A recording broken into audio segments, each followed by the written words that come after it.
Padre que esté en el cielo, gracias por su amor y misericordia con la cual usted nos recibe en este día. Le agradecemos su presencia con nosotros. Señor, si usted no estuviera aquí, esta reunión no tuviera sentido. Pero por su presencia aquí, Señor, es que sentimos que hay un pedacito de cielo aquí en la tierra. Y queremos, Padre, al alabarle ahora y también al estudiar su palabra, ser edificados, ser instruidos de tal manera que podamos estar preparados para ir al cielo. Le pedimos perdón por nuestros pecados y le suplicamos sabiduría para entender la palabra. Se lo pedimos en el nombre de Jesús. Amén. Quiero comenzar mi presentación esta mañana haciéndole 3 preguntas al pueblo de Dios aquí presente. Número 1, ¿cuántos creen que Jesús les ama? Sí, hermanos. Nos ama tanto que nos dice con anticipación en las profecías bíblicas lo que está ocurriendo y lo que va a venir. Gracias a Jesús que nos pone en perspectiva anticipadamente de los acontecimientos venideros. Jesús nos ama. La siguiente pregunta es: ¿cuántos de ustedes quieren que Cristo venga pronto? Oh, hermanos y hermanas, por eso nos llamamos adventistas, porque nosotros esperamos la segunda venida de nuestro Señor. Y ese anhelo de que Cristo venga pronto es el que nos debe mantener, hermanos, fieles a Él, sirviéndole y listos para darle la bienvenida. Esto de que Cristo venga pronto, el querer, hermanos, que ocurra, a uno lo debe llevar a vivir de tal manera que su nombre sea glorificado en nuestras vidas. Y la tercera pregunta que les quiero hacer. Tengo conmigo aquí el libro El conflicto de los siglos. ¿Cuántos creen que lo que este libro dice es verdad? Si usted reparte este libro, pero no sabe lo que hay aquí, porque ni siquiera usted lo ha leído, entonces usted no tiene idea de lo que se está perdiendo. Si usted cree que este libro, El conflicto de los siglos, es verdad, entonces usted estará de acuerdo con el mensaje que le voy a predicar ahora. Porque lo que le voy a predicar ahora es, hermanos y hermanas, el fiel cumplimiento de lo que este libro, El conflicto de los siglos, dice, por supuesto, respaldado con la palabra de Dios. Es importante que lo que regalamos a la gente, que lo que repartimos cuando hacemos evangelismo, como es el conflicto de los siglos, creamos lo que dice y lo estudiemos. De manera que con esto puesto como base, quiero hacer ahora una referencia a uno de los eventos de la gran tribulación que nos espera,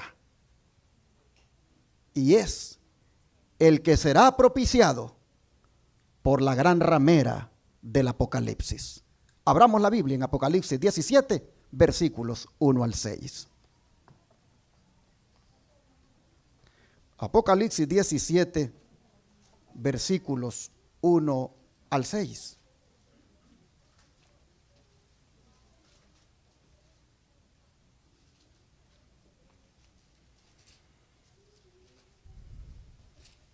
Y la Escritura nos dice de la siguiente manera. Apocalipsis 17, versículos 1 al 6. Vino entonces uno de los 7 ángeles que tenían las 7 copas y habló conmigo diciéndome: ven acá y te mostraré la sentencia contra la gran ramera, la que está sentada sobre muchas aguas, con la cual han fornicado los reyes de la tierra, y los moradores de la tierra se han embriagado con el vino de su fornicación. Y me llevó en el espíritu al desierto, y vi a una mujer sentada sobre una bestia escarlata, llena de nombres de blasfemia, que tenía 7 cabezas y 10 cuernos. Y la mujer estaba vestida de púrpura y escarlata, y adornada de oro, de piedras preciosas y de perlas, y tenía en la mano un cáliz de oro lleno de abominaciones y de la inmundicia de su fornicación. Y en su frente un nombre escrito, un misterio: Babilonia la grande, la madre de las rameras y de las abominaciones de la tierra. Vi a la mujer ebria de la sangre de los santos y de la sangre de los mártires de Jesús. Y cuando la vi, quedé asombrado con gran asombro. Así, hermanos y hermanas, Jesús, que nos ama tanto, nos dice a través del apóstol Juan de esta mujer, símbolo de una iglesia apóstata que hace semejantes barbaridades y que propaga estas abominaciones y engaños. Pudiera yo con mis propias palabras decir en este momento, es tal iglesia, pero prefiero que el libro que mencioné, El conflicto de los siglos, nos diga, hermanos, quién es este poder, quién es esta iglesia, quién es esta mujer. Y entonces dice así el conflicto de los siglos. La mujer Babilonia de Apocalipsis 17 está descrita como vestida de púrpura y escarlata, y adornada de oro y piedras preciosas y perlas, teniendo en su mano un cáliz de oro lleno de abominaciones, es decir, las inmundicias de sus fornicaciones. Y en su frente tenía un nombre escrito: Misterio, Babilonia la grande, madre de las rameras. El profeta dice: vi a aquella mujer embriagada de la sangre de los santos y de la sangre de los mártires de Jesús. Se declara además que Babilonia es aquella gran ciudad la cual tiene el imperio sobre los reyes de la tierra. Así, el conflicto de los siglos, en las páginas 432 y 433, está para que veamos la explicación que va a dar, prácticamente haciendo referencia a lo que ya hemos leído. Pero ahora viene la explicación. ¿De quién se trata esta mujer? Dice: la potencia que por tantos siglos dominó con despotismo sobre los monarcas de la cristiandad, ¿es quién, hermanos? Roma. La púrpura y la escarlata, el oro y las piedras preciosas y las perlas describen como a lo vivo la magnificencia y la pompa más que reales de que hacía gala la arrogante sede romana. Y de ninguna otra potencia se podría decir con más propiedad que estaba embriagada de la sangre de los santos, que de aquella iglesia que ha perseguido tan cruelmente a los discípulos de Cristo. Se acusa además a Babilonia de haber tenido relaciones ilícitas con los reyes de la tierra. Por su alejamiento del Señor y su alianza con los paganos, la iglesia judía se transformó en ramera. Roma se corrompió de igual manera al buscar el apoyo de los poderes mundanos y por consiguiente recibe la misma condenación.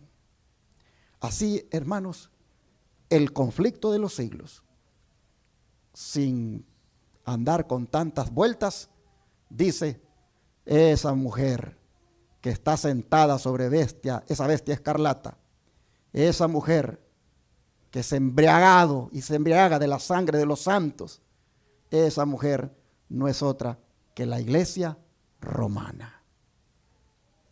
Pero interesante, cuando uno lee la descripción, vamos nuevamente porque hay que detenerse un poco acá. Cuando uno lee la descripción que se da de ella dice que está sentada sobre una bestia escarlata. Esta bestia escarlata no es otra que Satanás dándole a ella el poder civil, para que a través de ese poder civil ella pueda hacer todo lo que se propone. La bestia escarlata es símbolo de esas naciones que han llegado a la primacía o a la supremacía a través del derramamiento de sangre que ha habido, buscando esa supremacía.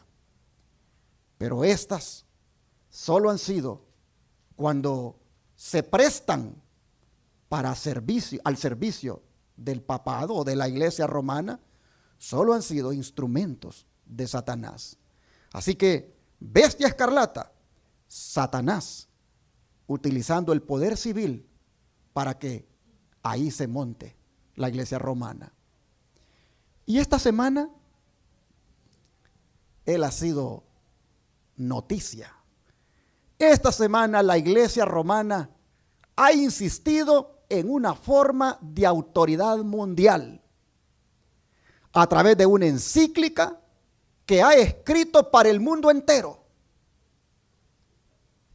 Esta encíclica llamada Laudate Deum, que significa alaben a Dios.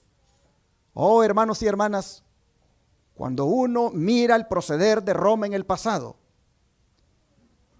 no cabe duda que esto tendrá repercusiones al punto que traerá tribulación para el mundo. Por eso podríamos decir que el título de nuestro tema hoy es Laudate Deum y la gran tribulación. Él ha exigido prácticamente en su encíclica que se establezca una forma de autoridad mundial. Se los pongo acá. Dice, para que haya avances sólidos y duraderos, me permito insistir que deben ser favorecidos los acuerdos multilaterales entre los estados. No es conveniente confundir el multilateralismo con una autoridad mundial concentrada en una persona o en una élite con excesivo poder. Cuando se habla de la posibilidad de alguna forma de autoridad mundial regulada por el derecho, no necesariamente debe pensarse en una autoridad personal. Hablemos sobre todo de organizaciones mundiales más eficaces, dotadas de autoridad para asegurar el bien común mundial, la erradicación del hambre y la miseria y la defensa cierta de los derechos humanos elementales. La cuestión es que deben estar dotadas de autoridad real de manera que se pueda asegurar el cumplimiento de algunos objetivos irrenunciables, pues de este modo se daría lugar a un multilateralismo que no dependa de las circunstancias políticas cambiantes o de los intereses de unos pocos y que tenga una eficacia estable. Interesante, hermanos. Aunque él dice que la autoridad mundial que él propone no debe centrarse en una persona o élites, sino en organizaciones dotadas de autoridad que aseguren el bien común en relación con el cambio climático. Para nadie es un secreto que líderes políticos, religiosos, académicos y sociales ven en él al único que puede liderar una organización de esa naturaleza. Se los pongo acá en el siguiente video. Eric Schmidt, presidente ejecutivo de Google. Donald Trump, presidente de los Estados Unidos. Vladimir Putin, presidente ruso. Leonardo DiCaprio, estrella de Hollywood. Christine Lagarde, directora general del Fondo Monetario Internacional. Isabel II, reina de Inglaterra. ¿Por qué las autoridades de todo el mundo quieren encontrarse con el Papa Francisco? ¿Por qué Obama y Raúl Castro reconocieron su contribución en la reapertura de sus relaciones? ¿Cómo se genera un liderazgo? ¿Cuáles son las claves que consolidan el prestigio? La gente tiene como esa imagen, ¿no?, del Vaticano y esa cosa tan ceremoniosa, y llega él con una sonrisa, con una humildad maravillosa, siempre con unas palabras tan sencillas que realmente llega a la gente y la gente se sorprende. Quien no acepta el concepto de riesgo no puede realizar este trabajo. Non può fare questo lavoro. Pero al final de ese túnel hay una luz, que es la luz de la esperanza. Y a nosotros nos lleva esa luz. No tenemos líderes que entiendan que no se trata del mí, se trata de una representación institucional. Creo que el Papa Francisco se ha consolidado como una persona con una gran credibilidad, un líder con credibilidad. Parece seguir aquello que dice. No es un tipo de autoritarismo, ¿sabes? Condenando, autoritario.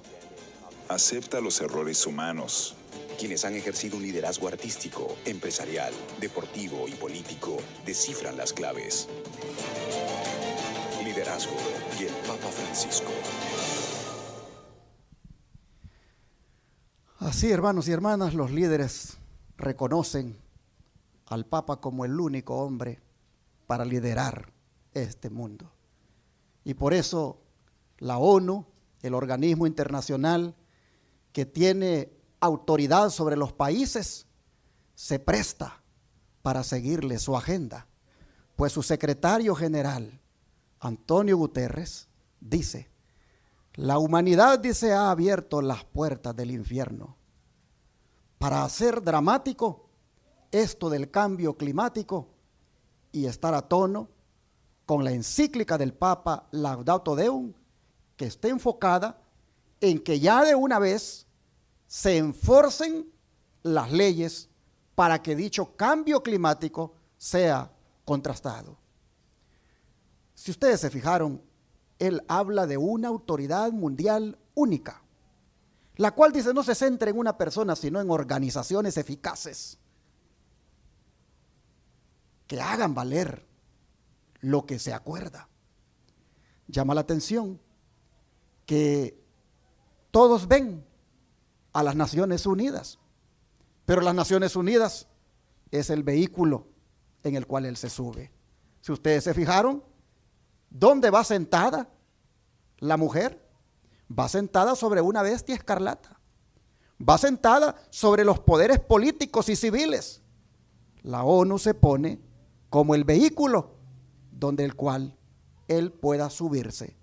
Y vean ustedes cómo el lenguaje de la ONU es el mismo lenguaje del Vaticano. Este Antonio Guterres dice: llamo a los líderes mundiales a que aúnen esfuerzos y den una respuesta urgente y coordinada a esta crisis mundial.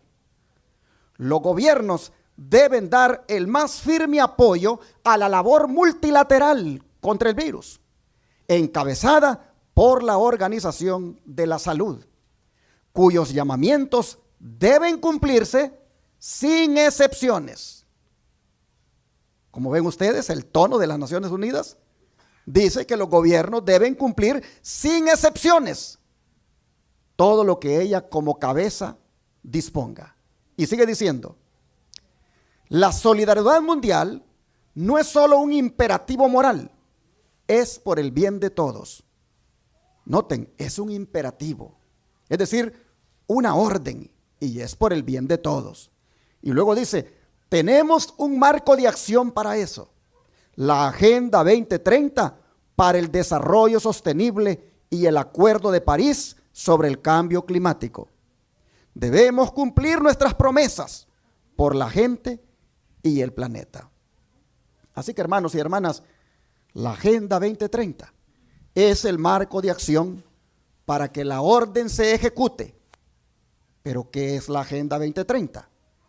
Es la agenda de control global del gobierno de cada nación en todo el planeta sobre la sociedad, la agricultura, la salud, la economía, la educación, la ideología de género, recursos naturales, etcétera, etcétera. Una agenda donde la humanidad pierde su libertad y queda a expensas del gobierno.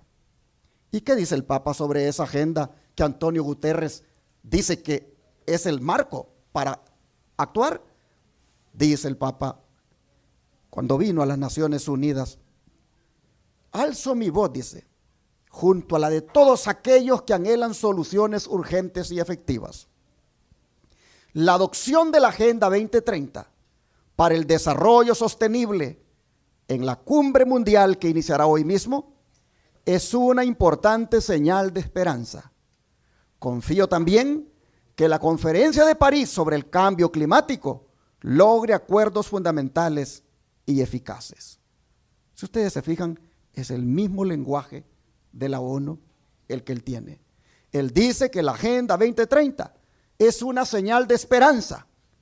Pero ¿qué esperanza puede haber en una agenda que va a ser obligatoria para todos los ciudadanos del mundo mediante la invocación de la coerción gubernamental?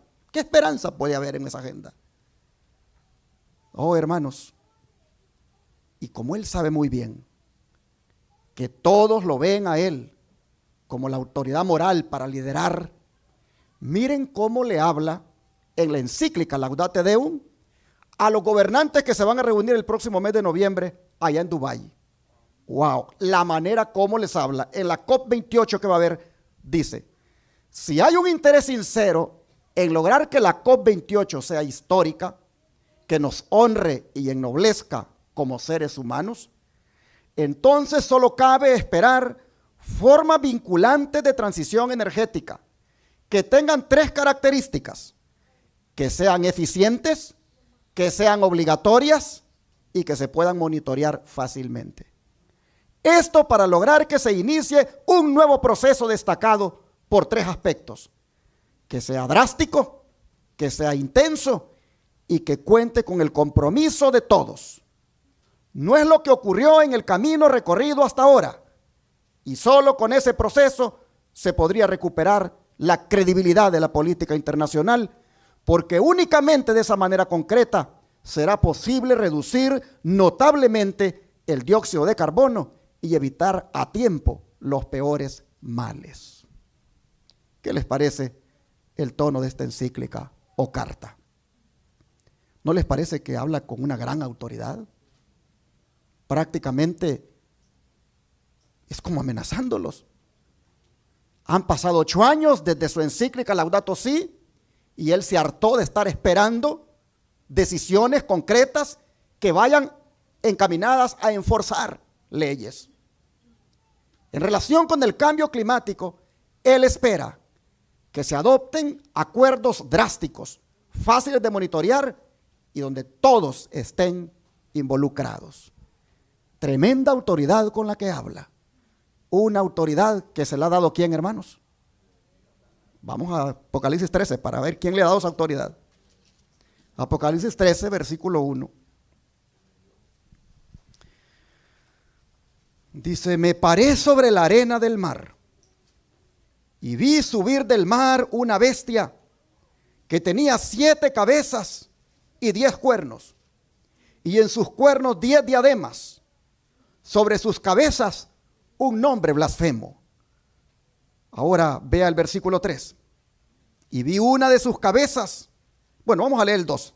Y la bestia que vi era semejante a un leopardo, y sus pies como de oso, y su boca como boca de león. Y el dragón le dio su poder y su trono y grande autoridad. Vi una de sus cabezas como herida de muerte, pero su herida mortal fue sanada. Y se maravilló toda la tierra en pos de la bestia. Y el 4 dice, y adoraron al dragón que había dado autoridad a la bestia. Y adoraron a la bestia diciendo, ¿quién como la bestia y quién podrá luchar contra ella? Y el 5 dice, y también se le dio boca que hablaba grandes cosas y blasfemia, y se le dio autoridad para actuar 42 meses. Y abrió su boca en blasfemias contra Dios, para blasfemar en su nombre, de su tabernáculo y los que moran en el cielo. Y se le permitió hacer guerra contra los santos y vencerlos. También se le dio autoridad sobre toda tribu, pueblo, lengua y nación. Y la adoraron todos los moradores de la tierra, cuyos nombres no estaban escritos en el libro de la vida del Cordero, que fue inmolado desde la fundación, desde el principio del mundo. Y cerramos con el 9. Si alguno tiene oído, oiga. Hermanos y hermanas, ¿quién representa este poder? ¿De quién recibe el poder para hacer todo lo que hace?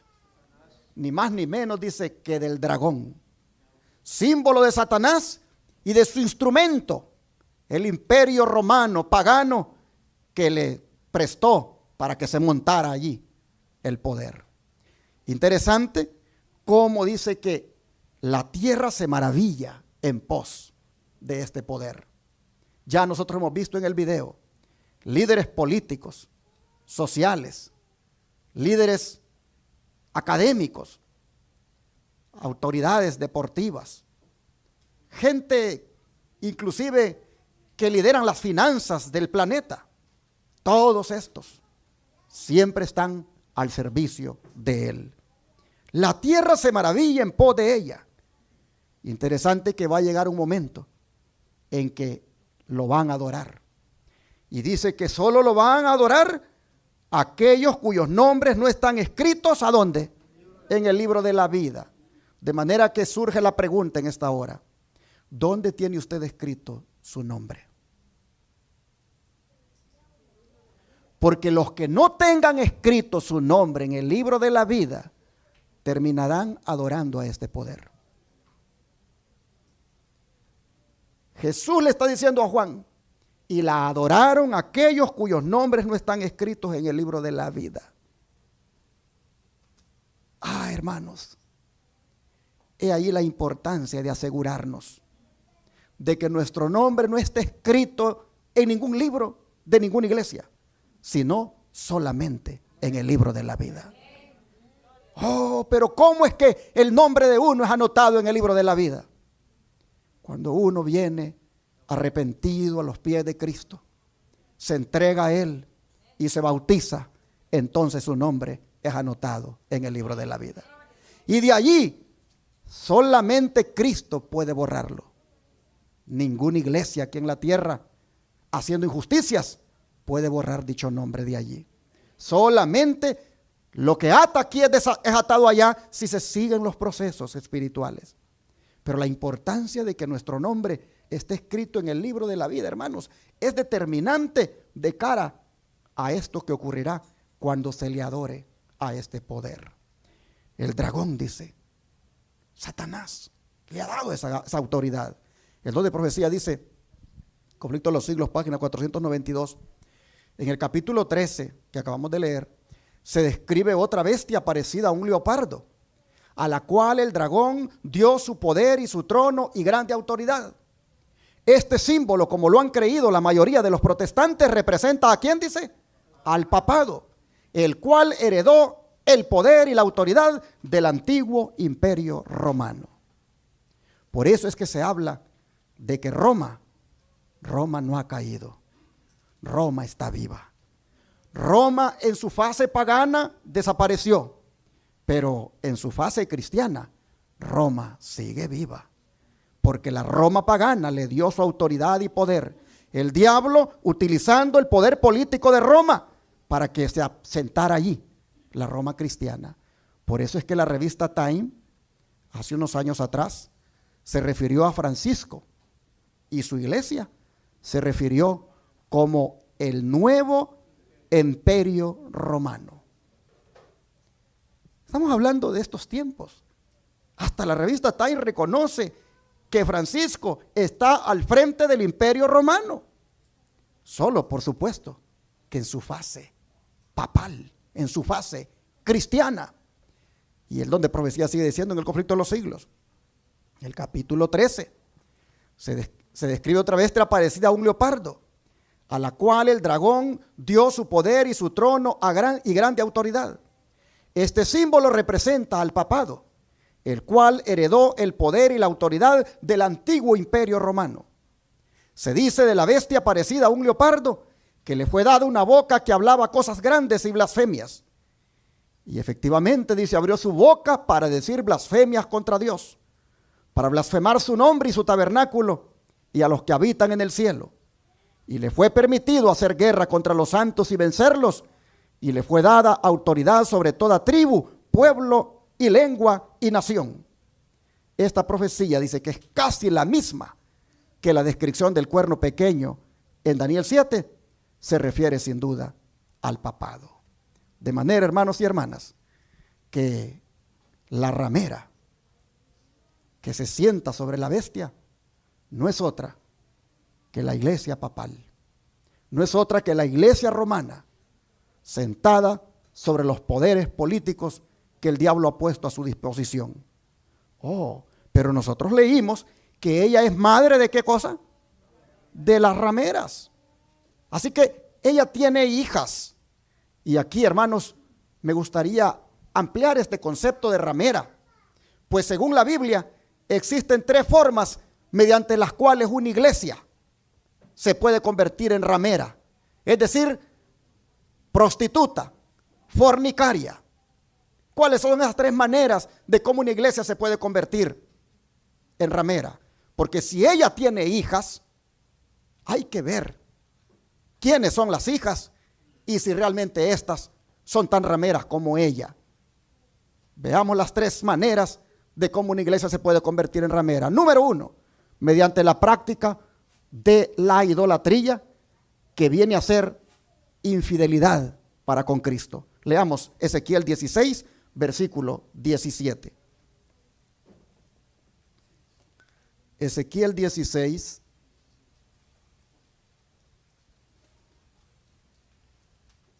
versículo 17.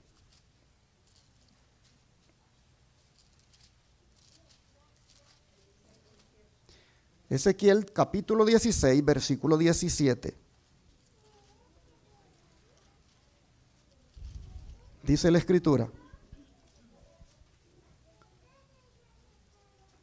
tomaste asimismo tus hermosas alhajas de oro y de plata que yo te había dado, y te hiciste imágenes de hombre y fornicaste con ellas.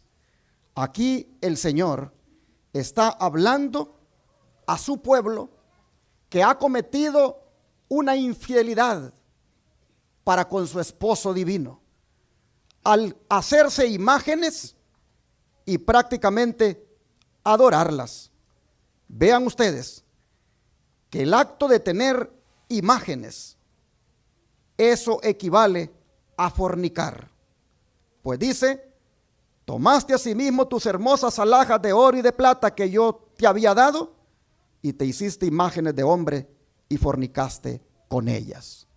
Cuando una iglesia practica la idolatría, adora imágenes, tiene imágenes, esa iglesia ha caído en la prostitución espiritual, se ha convertido en una ramera. Pero todavía Jeremías lo respalda. Vamos al libro de Jeremías capítulo 3, versículos 6 y 9. Jeremías 3, versículos 6 y 9.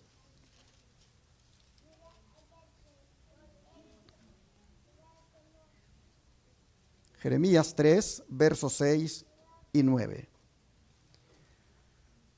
Me dijo Jehová en días del rey Josías: ¿has visto lo que ha hecho la rebelde Israel? Ella se va sobre todo monte alto y debajo de todo árbol frondoso, y allí fornica. Verso 9. Y sucedió que por juzgar ella cosa liviana su fornicación, la tierra fue contaminada y adulteró con la piedra y con el leño. Una vez más, el esposo divino está hablando de su esposa, la iglesia, que le ha sido infiel, y lo ha hecho al ir en pos de la idolatría, en pos de los ídolos. Así que la práctica de la idolatría hace que una iglesia se convierta en ramera. Pero hay otra forma de cómo una iglesia se puede tornar en ramera, y es cuando se vuelve amistosa con el mundo al punto de degenerarse. Pues miren, Santiago 4, verso 4, lo que dice. Santiago 4, verso 4.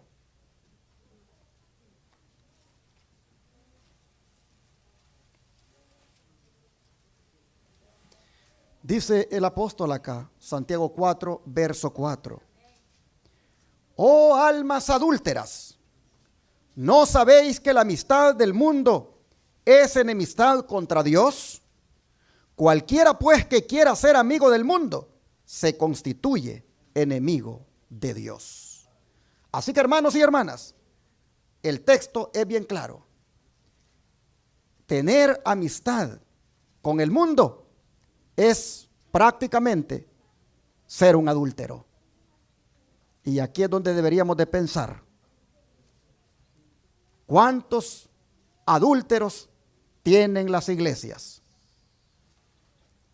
¿Cuántos miembros de iglesia están prácticamente congraciándose con el mundo? Tienen el mundo en su vida y lo reflejan de todas maneras. Si no lo tienen aquí por las pestañas, lo tienen por las cejas. Si no lo tienen por las cejas, lo tienen por la cara, por el pelo, por la vestimenta. Lo tienen por la música. Oh, hermanos, hay hermanos en la iglesia que están, dicen, preparándose para la venida de Cristo, pero siguen con sus prácticas mundanas. Son adúlteros, dice el Señor. Son adúlteros. Son infieles. El otro día me dijeron, pastor, entre ahí a la red social tal y mire lo que la fulanita ha subido. Y el sábado está en la iglesia. El sábado está participando, pero mire lo que ha subido en sus redes sociales. No ha subido una alabanza. No ha subido un himno con el cual glorifique a Dios, con el cual en ese mundo de las redes le conozcan como hija de Dios. Ha subido una canción mundana. Y yo tuve que decir para mí mismo, wow, es que tenemos en este tiempo miembros de doble cara. Una cara en la iglesia y otra cara en las redes sociales. Hipócritas, dice el Señor. Hipócritas. Si van a ser cristianos en la iglesia, también sean cristianos en las redes sociales. Si van a ser cristianos en la iglesia, sean cristianos también en el lugar de trabajo. Donde quiera estén, que los vean que son cristianos. No tengan doble cara, no sean hipócritas, adúlteros, dice el Señor. Estamos viendo cómo una iglesia se hace adúltera. Porque la madre de las rameras, esta mujer, esta iglesia, tiene hijas. Y las hijas, ya vamos a ver con nombre y apellido quiénes son. Pero estamos viendo cómo es que se llega a convertir en adúltera, en ramera, en fornicaria una iglesia. Cuando permite que las prácticas del mundo entren en su vida. Así que, hermano, hermana, si usted es de las hermanitas que en la iglesia se mira bien bonita, pero entre semana parece una mundana, es mejor que se ponga bien con el Señor para que no caiga en ese adulterio. No deje que el mundo le invada. Y luego, bueno, ese fue un tipo de ejemplo que puse. Pero ven en las iglesias ahora y celebrando el día de San Valentín. El pastor mismo diciendo, hermanos, recuerden que a la puesta del sol nos vamos a ver en tal lugar para celebrar el día de San Valentín. Celebrando Navidad. En fin, hermanos y hermanas, celebrando fiestas paganas. Prácticamente toda la iglesia metido el mundo dentro de ella. Los miembros lo tienen en su manera de vivir, pero la iglesia en sus festividades que hace. Eso es un tipo de adulterio, esa es una infidelidad que Dios no aprueba. Y el Señor, hermanos, está diciendo, son adúlteros. Hermanos, pero también hay otra forma de cómo una iglesia se puede convertir en ramera o adúltera. Y es mediante la unión de la iglesia con el Estado o el gobierno civil, tal como ocurrió con el anterior gobierno en este país, que a cada rato llegaban los pastores ahí, dizque a orar con él, y prácticamente estaban unidos con él. Hoy no se mira eso. Ustedes no ven ahora que lleguen los pastores con el presidente actual, pero con este, ahí estaban. Hermanos y hermanas, las iglesias buscando recibir favores del gobierno de uno que no es su esposo, cometiendo adulterio espiritual con los reyes o gobernantes que están prácticamente deseosos de que les busquen para eso. Oh, hermanos, cuando una iglesia se une con el poder civil, esta se convierte en ramera y traiciona a su esposo, Cristo Jesús. Y esto es lo que hemos visto que ha sucedido en los Estados Unidos, y casi siempre sucede cuando hay un cambio de gobierno. Cuando el otro partido tome el control, ahí están todos los pastores con él. Interesante, mire cómo dice el don de profecía en Conflicto de los Siglos. Página 433 a la 434. Se dice que Babilonia es madre de las rameras. Sus hijas deben simbolizar las iglesias que se atienen a sus doctrinas y tradiciones y siguen su ejemplo, sacrificando la verdad y la aprobación de Dios para formar alianza ilícita con el mundo. El mensaje de Apocalipsis 14, que anuncia la caída de Babilonia, debe aplicarse a comunidades religiosas que un tiempo fueron puras y luego se han corrompido. En vista de que este mensaje sigue al aviso del juicio, debe ser proclamado en los últimos días y no puede por consiguiente referirse solo a la iglesia romana, pues dicha iglesia está en condición caída desde hace muchos siglos. Además, en el capítulo 18 del Apocalipsis se exhorta al pueblo de Dios a que salga de Babilonia. Según este pasaje de la Escritura, muchos del pueblo de Dios deben estar aún en Babilonia. ¿Y en qué comunidades religiosas se encuentran actualmente la mayoría de los discípulos de Cristo? Sin duda alguna, en las varias iglesias que profesan la fe protestante. Al nacer esas iglesias, se decidieron noblemente por Dios y la verdad, y la bendición divina las acompañó. Aún el mundo incrédulo se vio obligado a reconocer los felices resultados de la aceptación de los principios del Evangelio. Se les aplican las palabras del profeta a Israel: salió tu renombre entre las naciones en atención a tu hermosura, la cual era perfecta a causa de mis adornos que yo había puesto sobre ti, dice Jehová el Señor. Pero esas iglesias cayeron víctimas del mismo deseo que causó la maldición y la ruina de Israel. El deseo de imitar las prácticas de los impíos y de buscar su amistad, pues dice: pusiste tu confianza en tu hermosura y te prostituiste a causa de tu nombre. Muchas de las iglesias protestantes están siguiendo el ejemplo de Roma y se unen inicuamente con los reyes de la tierra. Así obran las iglesias del Estado en sus relaciones con los gobiernos seculares y otras denominaciones en su afán de captarse el favor del mundo. Y la expresión Babilonia o confusión puede aplicarse acertadamente a esas congregaciones que, aunque declaran todas que sus doctrinas derivan de la Biblia, están sin embargo divididas en un sinnúmero de sectas con credos y teorías muy opuestos. Además de la unión pecaminosa con el mundo, las iglesias que se separaron de Roma presentan otras características de esta. Una obra católica romana arguye que si la iglesia romana fue alguna vez culpable de idolatría con respecto a los santos, su hija, la iglesia anglicana, es igualmente culpable, pues tiene 10 iglesias dedicadas a María por una dedicada a Cristo. Así el don de profecía dice que las hijas de la ramera son todas las iglesias protestantes que todavía siguen practicando las tradiciones de la mamá. Como la mamá guarda el domingo, todas las iglesias guardan el domingo también. Todas sus hijas guardan el mismo día. Oh, si tan solo el que está oyendo en la televisión o mirando en esta hora abriera sus ojos y viera que realmente el estar guardando el domingo es sencillamente hacer lo que la Santa Madre Iglesia le ha enseñado. Pero la Santa Madre Iglesia romana, usted no se ha dado cuenta, pero está siendo parte de esa Babilonia, hija de esa ramera. Las iglesias evangélicas que siguen las tradiciones de la Santa Madre Iglesia Católica Romana, en el mismo día que guardan, en lo que creen en cuanto al estado de los muertos, vienen a ser también, por lo tanto, rameras como su madre. Así lo dice Apocalipsis. Tal vez esto sea demasiado fuerte, pero no lo digo yo, lo dice Jesús aquí. Jesús lo está diciendo.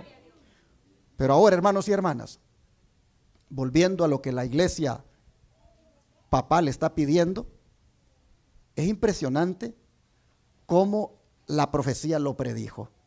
Volvamos otra vez a Apocalipsis 17 y esta vez el versículo 12 y 13. Apocalipsis 17, versículo 12 y 13.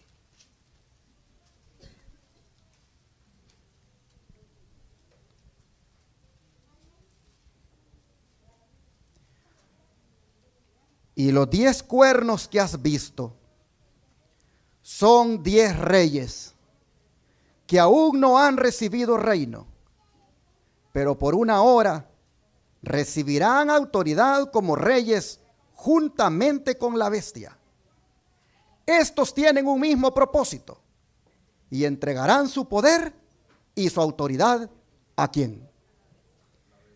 ¿Qué es lo que está pidiendo el Papa en la encíclica Laudato Deum? Que se establezca una forma de autoridad mundial. ¿Y qué es lo que dice Apocalipsis que va a recibir ella? Es decir, la iglesia romana. Autoridad. Ella está pidiendo autoridad y aquí dice la Biblia, vuélvalo a leer, versículo 12. Y los 10 cuernos que has visto son 10 reyes que aún no han recibido reino, pero por una hora reciben autoridad como reyes juntamente con la bestia. Primero, hermanos, es juntamente con ella, pero luego el 13 dice, estos tienen un mismo propósito y le van a entregar su poder y su autoridad a la bestia. Si ustedes se fijan, la iglesia romana en su encíclica insiste en una forma de autoridad mundial. Apocalipsis dice, la habrá, pero esa forma de autoridad mundial va a ser compartida entre la iglesia romana y los gobernantes. Pero como están tan de acuerdo, dice Apocalipsis, los gobernantes terminarán dándole toda la autoridad. Él dice, no debe ser centrada en una persona. Sí, porque todo es un proceso. Primero es en organizaciones, pero estas, dice Apocalipsis, terminarán entregándole a ella completamente la autoridad. ¿Cómo estos dos versículos, hermanos, encajan perfectamente con lo que está pidiendo el papado en esta encíclica? ¿No les suena parecido a ustedes esto a Naciones Unidas, como con diversas naciones teniendo un poco de independencia, pero al mismo tiempo cediendo la autoridad a un cuerpo mundial para el bien común? El don de profecía dice, la iglesia apelará al brazo poderoso de la autoridad civil, y en esta obra los papistas y los protestantes van a ir ¿cómo? Unidos. El mundo no conoce más que tempestades, guerras y discordias. Sin embargo, las gentes se unirán bajo una misma dirección, la de la potencia papal, para oponerse a Dios en la persona de sus testigos. La encíclica Laudato Deum, donde él pide que se establezca una forma de autoridad mundial que sea drástica, que monitoree, que sancione y que todos le hagan caso, es, dice él, para que se pueda contener este cambio climático que está sufriendo el planeta. Y ustedes ven que apenas sale una noticia de un terremoto por un lado, cuando sale una tempestad por otro lado, y cuando sale por allá otro huracán causando muertes, y de repente una guerra, uno dice, ¿pero cómo? Sí, dice que el mundo no conoce más que eso. tempestades, guerras y discordias. Pero finalmente todo esto, ¿en qué va a acabar? Todo esto, dice, va a hacer que la gente se una bajo una misma dirección, la de la potencia papal, para oponerse a Dios en la persona de sus testigos. Todo esto, hermanos y hermanas, va a desencadenar en la ley dominical. Lo que estamos mirando ahora de catástrofes por todas partes y un hombre muy preocupado, y parecerá ser como que él está más preocupado por todos que cualquiera, pidiendo que se haga algo para detener esto. Pero como en esas sus encíclicas va también poniendo que el domingo sea el día, dice él, donde se tenga una mirada contemplativa de la naturaleza y se pueda ver, dice, lo que Dios ha hecho y experimentar allí una sanación entre Dios y el hombre. Oh, hermanos, bajo el disfraz de una encíclica a favor del medio ambiente, bajo el disfraz de un interés de que tengamos un planeta saludable, allí va metido el que se ocupe el domingo para tener la mirada contemplativa, para que podamos nosotros apreciar la naturaleza. Ah, hermanos y hermanas, ¿qué va a pasar? ¿Qué va a pasar cuando se incrementen los terremotos? Cuando se incrementen las catástrofes, los huracanes, los incendios, los tsunamis. ¿Qué va a pasar? Habrán unos que serán objeto de volverlos a ver, porque serán los únicos que no han entrado en esa agenda con el paquete completo de guardar el domingo. Y esos serán los que guardan el sábado. Y a ellos, dice, se les culpará de las catástrofes que estarán ocurriendo. A ellos se les dirá, por ustedes no han parado los terremotos, por ustedes no han parado los tsunamis, por ustedes no han parado los huracanes, por ustedes no han parado los tornados, por ustedes no han parado todo este calentamiento que hay, porque ustedes son rebeldes, no han querido aceptar toda la Agenda 2030 con todo el paquete que va incluido también el domingo. Oh, hermanos, y dice el don de profecía que vendrá la persecución en contra de los guardadores del sábado. Es más, Apocalipsis 13, ya ustedes lo han leído, dice que no se podrá, ¿qué cosa? Comprar ni vender. Y para que usted no pueda comprar, es porque va a ser racionada la comida. Los alimentos serán racionados.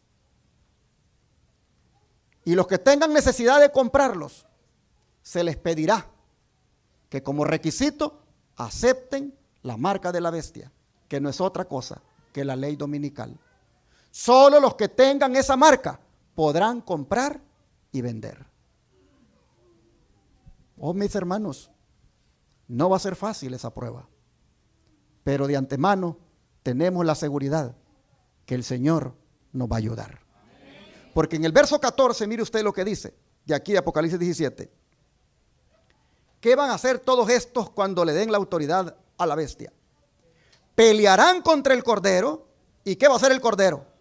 El Cordero los vencerá, porque Él es Señor de señores y Rey de reyes, y los que están con Él son llamados, elegidos y fieles. Así, hermanos y hermanas, todo va a terminar en una guerra contra el mismo Cristo en la persona de sus santos. Mire lo que dice el don de profecía. El llamado mundo cristiano será el teatro de acciones grandes y decisivas. Hombres en posiciones de autoridad pondrán en vigencia leyes para controlar la conciencia según el ejemplo del papado.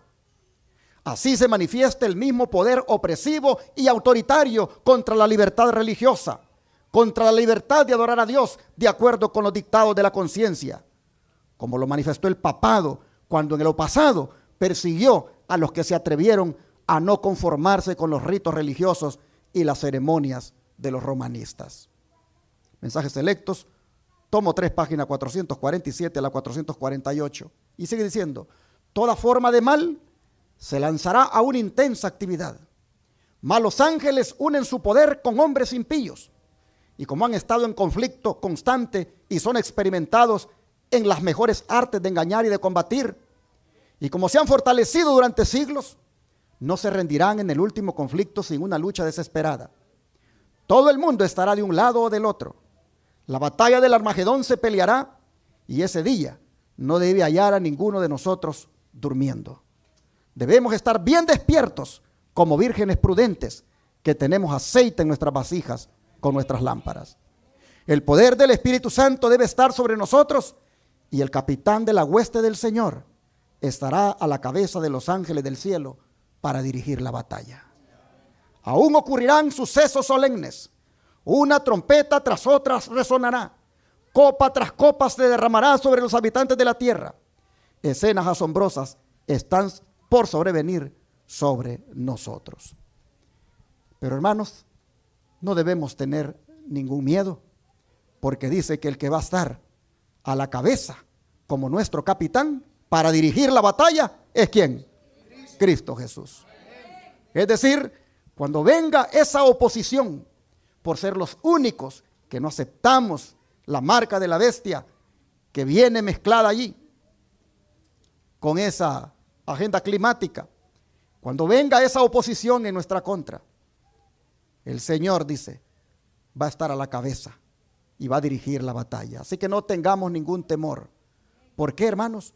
Porque el Señor va a pelear por nosotros. El Señor dice que va a pelear. ¿Por qué? Porque estamos con Él. Mire usted cómo termina el versículo.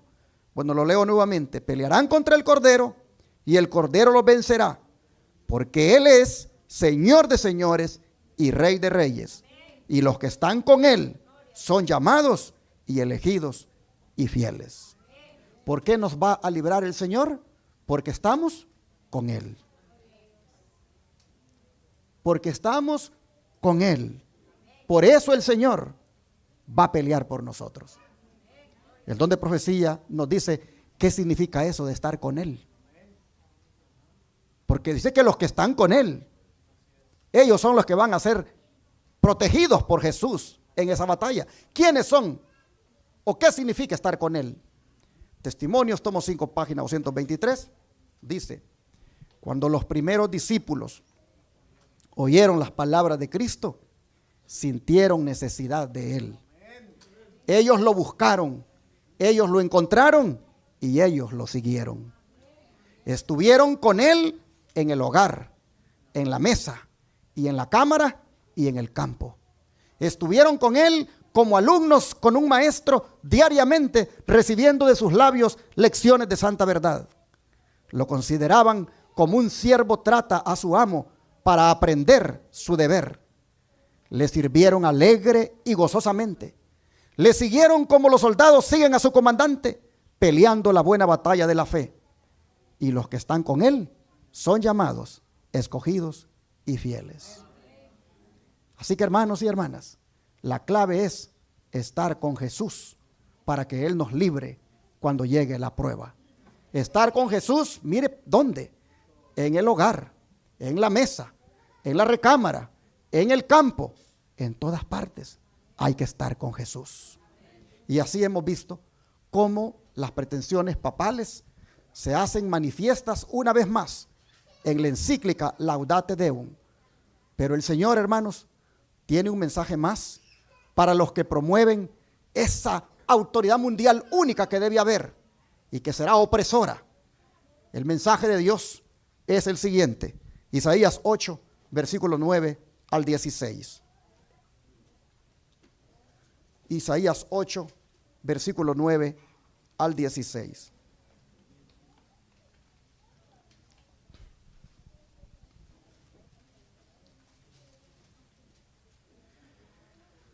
Reuníos pueblos y seréis quebrantados. Oíd todos los que sois de lejanas tierras y ceñíos y seréis quebrantados. Disponeos y seréis quebrantados. Tomad consejo y será anulado. Proferid palabra y no será firme, porque Dios está con nosotros. Porque Jehová me dijo de esta manera, con mano fuerte, y me enseñó que no caminase por el camino de este pueblo, diciendo, no llaméis conspiración a todas las cosas que este pueblo llama conspiración. Ni temáis lo que ellos temen, ni tengáis miedo. A Jehová de los ejércitos, a él santificad. Sea él vuestro temor, y él sea vuestro miedo. Entonces él será por santuario, pero las dos casas de Israel por piedra para tropezar, y por tropezadero para caer, y por lazo y por red al morador de Jerusalén. Y muchos tropezarán entre ellos, y caerán y serán quebrantados, y se enredarán y serán apresados. Ate el testimonio, sella la ley entre mis discípulos. Así, hermanos y hermanas, nosotros vemos que hay una buena noticia. Y la buena noticia es que cuando esa autoridad mundial se establezca, cuando el anticristo tenga toda la autoridad y parezca que está venciendo, aquí el Señor está diciendo que va a aparecer la autoridad verdadera del mundo, la cual es Jehová de los ejércitos. Va a aparecer y Él va a establecer su propia autoridad. Él establecerá su reino y su reino se encargará de eliminar a todos los reinos de este mundo. Claramente lo dijo el profeta Daniel, aquí en su libro, Daniel 2, versículo 44. Daniel 2, verso 44.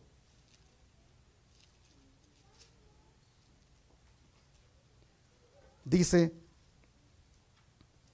y en los días de estos reyes, el Dios del cielo levantará un reino que no será jamás destruido, ni será el reino dejado a otro pueblo.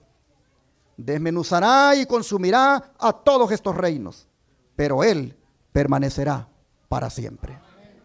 Así, hermanos y hermanas, Dios aparecerá y pondrá las cosas en su lugar. Pueden unirse todos los que se quieran unir. Pueden acordar leyes en contra de la ley de Dios. Pueden acordar leyes para perseguir a los hijos de Dios. Pero dice el Señor, no se preocupen, todo yo lo voy a desbaratar, todo yo lo voy a quebrantar, todos los acuerdos que hagan yo los voy a quebrantar. Es más, este planeta, aunque hagan acuerdos para contrarrestar el cambio climático, dice Dios, este planeta ya no se arregla, porque han dejado, dice Dios, mi ley, han dejado mi ley, y por eso han caído en pecado, y la naturaleza entera gime a una, y está, dice, con dolores de parto.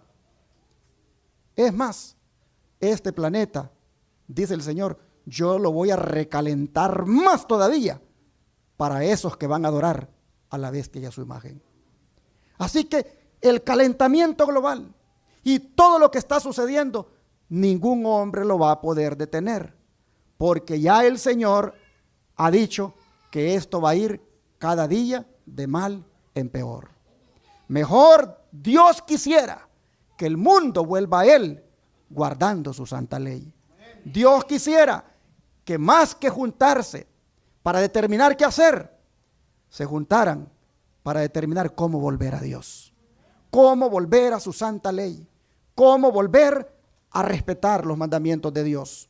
Hermanos y hermanas, el nuevo orden mundial o la autoridad única mundial que la iglesia romana quiere que se establezca, hermanos, esa autoridad mundial, Daniel ha dicho que no se va a dar, porque si se da, será por poco tiempo, porque luego vendrá Él y entonces desmenuzará a todas las autoridades del mundo.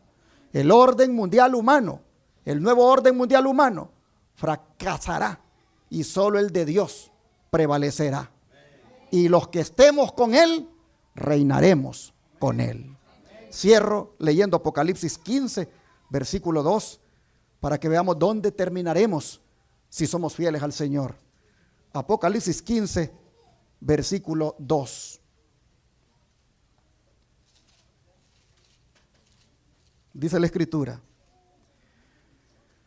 Vi también como un mar de vidrio mezclado con fuego, y a los que habían alcanzado la victoria sobre la bestia y su imagen y su marca y el número de su nombre, en pie sobre el mar de vidrio con las arpas de Dios.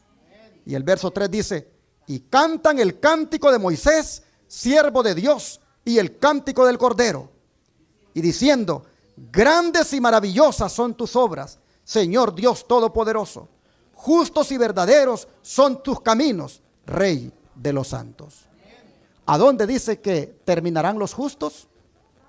En el mar de vidrio. Terminarán allí con arpas, alabando al Señor. Estos terminarán en el mar de vidrio porque obtuvieron, dice, la victoria sobre la bestia, sobre su imagen, sobre su marca y sobre su número. Es decir, se mantuvieron al lado de Jesús, siendo leales a Jesús.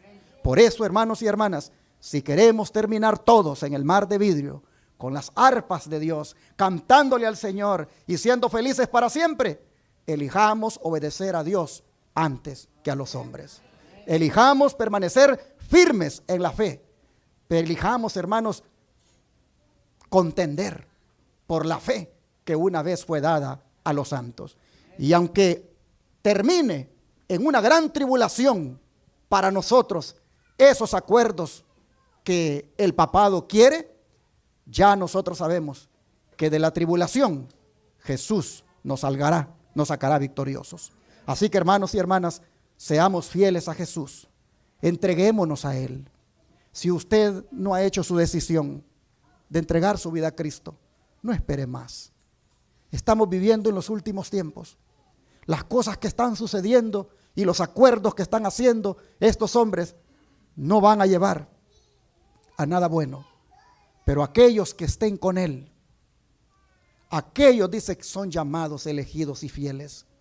Así que haga su decisión. Manténgase con Jesús. Entréguele su vida a Jesús. Póngase del lado de Jesús. Escoja ser fiel a Jesús. Como por la gracia de Dios estoy viendo aquí un joven que lo ha hecho este día. Jaime, qué gusto me da verte aquí. Jaime, hermanos, Jaime tenía que ir a trabajar ahora. En el trabajo le dijeron: a partir de ahora se va a trabajar los sábados. Y anoche, platicando y orando con él, me dijo: cuando llegue a casa me voy a arrodillar y voy a ver qué me dice Dios. Y yo le dije a él: Dios quiera que elijas lo que Él quiere y que puedas estar con nosotros. Y aquí está. Gloria a Dios. Gloria a Dios, Jaime. Eso que has hecho de elegir a Cristo antes que a los hombres, eso es lo que el Señor anda buscando. Jóvenes así, hermanos y hermanas, seamos fieles con Cristo y perseveremos hasta el fin.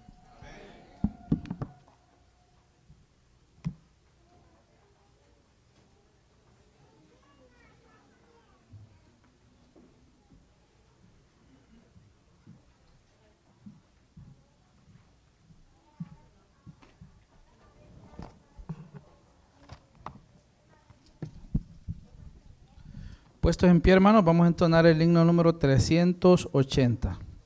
Contendamos siempre por nuestra fe.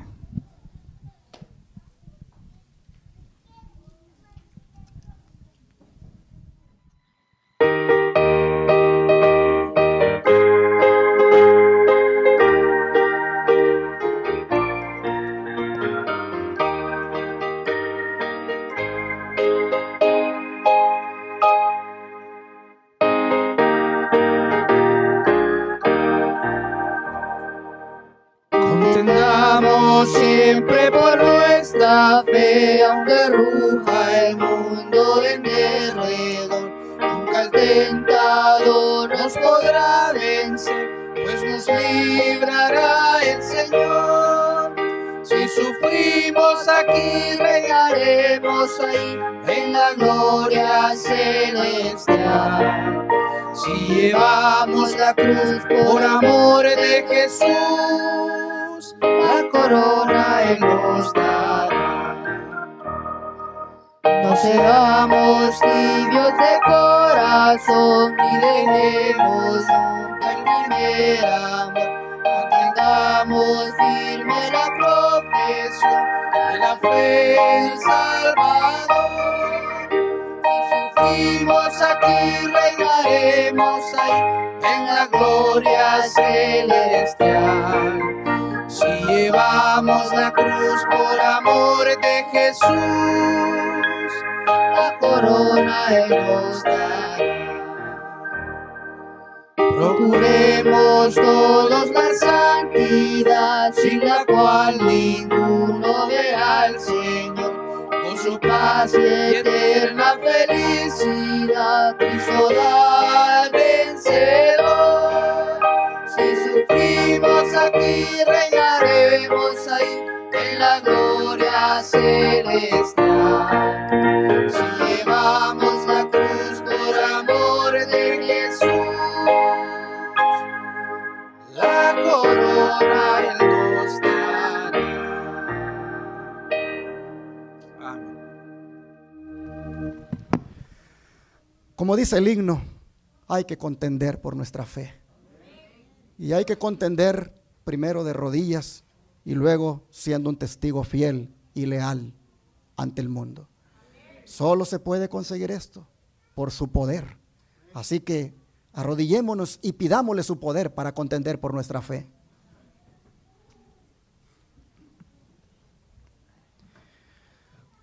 Amante Padre que esté en el cielo, sabemos, Señor, que lo que se avecina no es nada fácil.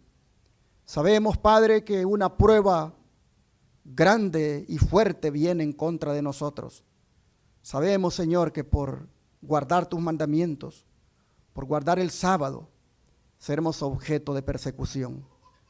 Oh, Señor, bajo el disfraz de algo tan bueno como el que el planeta esté limpio y saludable, sabemos, Señor, que esta autoridad que pretende que sea mundial traerá sin duda tribulación sobre nosotros.